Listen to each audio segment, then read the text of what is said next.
इतने वर्षों में रोहिंग्या सारे इलाके छोड़ते हुए जम्मू में क्यों आके बस गए? कुछ ऐसे रोहिंग्या भी हैं जिन्होंने आधार कार्ड बना लिए हैं।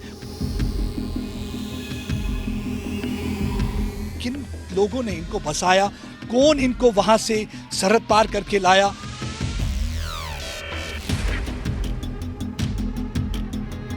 रोहिंग्या को लेकर बांग्लादेश के प्रधानमंत्री शेख हसीना के बयान ने एक बार फिर से अवैध रूप में रह रहे इन शरणार्थियों को लेकर सुरक्षा एजेंसियों के लिए खतरे की घंटी बजा दी है। पिछले कई वर्षों में अगर देखा जाए तो इन शरणार्थियों की जो तादाद है यहाँ पे बढ़ती जा रही है, जिसकी वजह से यहाँ पे सुरक्षा एजेंसियों के कान खड़े हो गए हैं। अगर हम आंकड़ों की माने तो यहाँ इस समय 13,000 के करीब जो रोहिंग्या हैं बसे हुए हैं, जिनमें से 5,086 के करीब जम्मू में रह रहे हैं, 600 से ज़्यादा सांबा के इलाके में, कुछ कठुआ के इलाके में और 7,000 से ज़्यादा जो रोहिंग्या हैं कारगिल और लेह के इलाके में। अब सवाल ये पैदा होता है कि इतने वर्षों में रोहिंग्या सारे इलाके छोड़ते हुए जम्मू में क्यों आके बस गए? इस समय मैं जिस इलाके में खड़ा हूं ये सुंजवा मिलिट्री स्टेशन के करीब है। अगर जहां भी कहीं आप देखेंगे जो ये रोहिंग्या हैं ज्यादातर या तो सिक्योरिटी इंस्टॉलेशन के करीब बसे हुए हैं या मिलिट्री स्टेशन के करीब बसे हुए हैं। और ये सुंजवा का वो मिलिट्री स्टेशन है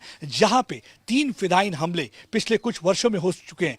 यही एक वजह है कि लगातार कई लोग कह रहे हैं कि इनको यहां से डिपोर्ट करना चाहिए, क्योंकि इंटेलिजेंस इनपुट्स के मुताबिक लगातार लश्कर-ए-तोयबा और जैश-ए-मोहम्मद की पूरी कोशिश है कि इनको वर्गलाया जाए, इनको एक्सप्लॉइट किया जाए और इनको आतंकवादी गतिविधियों में धकेला जाए। यही एक वजह है कि काफ़ी परेशानी का सबब बना हुआ है। अब सवाल यही पैदा होता है कि क्या सरकार इसमें कोई निर्णय लेगी? हालांकि पहली बार सरकार ने कहा था कि कुछ ना कुछ इसमें फैसला लिया जाएगा, लेकिन अभी तक कई वर्ष हो चुके हैं, कोई फैसला लिया नहीं गया। लेकिन हाँ, इसमें एक ज़रूरत ये भी है प्रॉपर वेरिफिकेशन की ज़रूरत है कि कुछ ऐसे रोहिंग्या भी हैं जिन्होंने आधार कार्ड बना लिए हैं, कुछ ऐसे रोहिंग्या भी हैं जिन्होंने अपना नाम वोटर लिस्ट में भी दर्ज करा दिया है। यानी कि करप्शन की वजह से ये रोहिंग्या जो कि अवैध रूप से यहाँ रह रहे थे, अब भारत के सिटीजन भी बन चुके हैं। यहाँ पे ये देखना होगा कि कौन सरकारी अफसर हैं जो इन्हें मदद कर रहे हैं।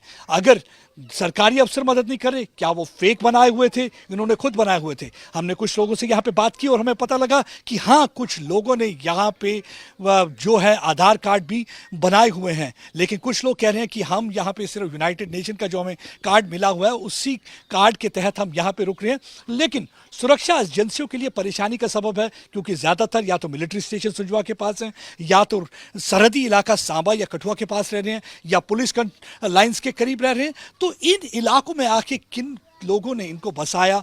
कौन इनको वहां से सरहद पार करके लाया? किन लोगों ने इनसे पैसा लिया? कौन इनको लेके यहाँ पे बसा के गए हैं? ये सारे सवालात हैं और मेरे ख्याल से इस पे पूरी तरह से एक तहकीकात होने की ज़रूरत है। और यही सवाल लगातार उठता आ रहा है, क्योंकि जिस तरीके से शेख हसीना ने भी अपने उस बयान में बताया कि ये किन किन कारनामों में मुलव्विस हैं जिसकी वजह से उनके लिए भी ये खतरा बने हुए हैं। तो यही बात है, भारत के लिए भी इस समय ये बहुत बड़ी चुनौती बना हुआ है, सुरक्षा एजेंसियों के लिए खास करके, क्योंकि ये जम्मू कश्मीर का इलाके की बात करें तो ये सरहदी इलाका है। यहाँ पे इनका बसना कोई इत्तेफाक नहीं हो सकता।